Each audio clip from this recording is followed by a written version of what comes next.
A new government survey shows 1 in 45 children have been diagnosed with autism spectrum disorder. 1 in 45. Yet there are still so many misconceptions surrounding autism. In tonight's Education Matters, Juanita Stevenson joins us with why many school districts are working to show people what it means to be autistic. Juanita. Well, April was Autism Awareness Month, and many schools held activities to educate people about autism. In the Central Unified School District, the goal was to not only educate, but to inspire. I like it. Sounds good. What do you think? Yeah.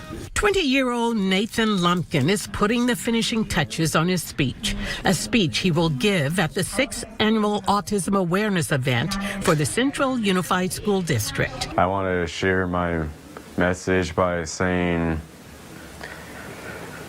Fresno is a great city and school to go to, whether you live there or you're visiting.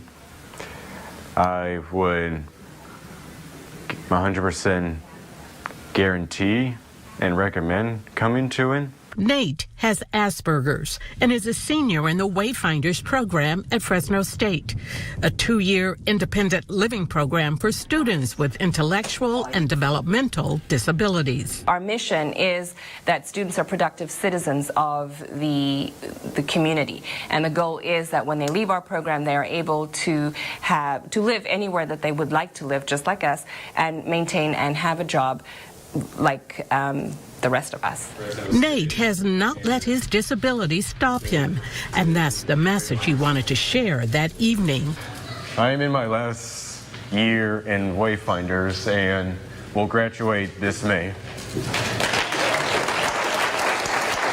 Central Unified invited Nate to speak to not only show other students with intellectual disabilities what they can accomplish, but to also educate those who may not know about autism spectrum disorders. If kids don't know about it and aren't part of it, they might treat people differently. And one of the things that we want to do here in Central is make sure that everybody's accepted and everybody is treated the same.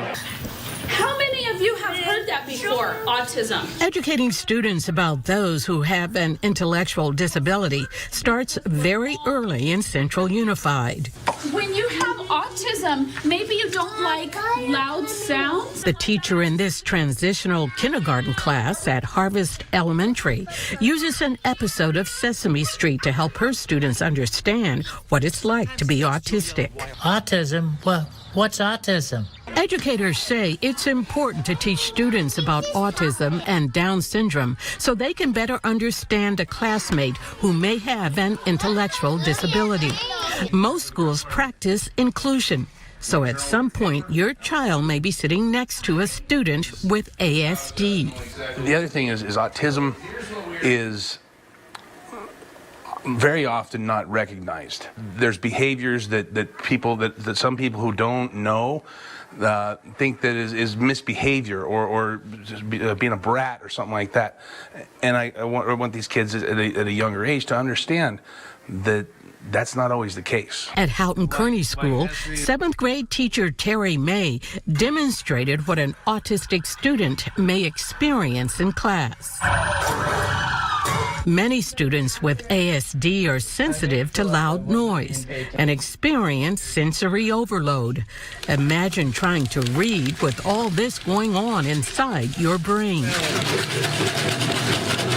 It was an eye-opener for 13-year-old Johnny Frias. I lost my train of thought. Like, I couldn't hear myself think. I couldn't hear myself talk in my head. It was really terrifying. It was really terrifying. It helped me understand what people, or what autistic people or kids do, like what happens to them. Awareness, understanding, acceptance. That's what this week was about for Central Unified students. It meant a lot to Hannah Henry, whose brother is autistic. So I remember being a kid and other kids would stare at him, even adults stare at him. They don't know what's wrong with him when, he can't control how he speaks or how he acts. One of the main points we're trying to get across to the kids is that people that are different are still people. And to treat people as people instead of maybe as a label is extremely important. Now, Central has about 1,500 special ed students, and over 200 of them have been diagnosed with autism.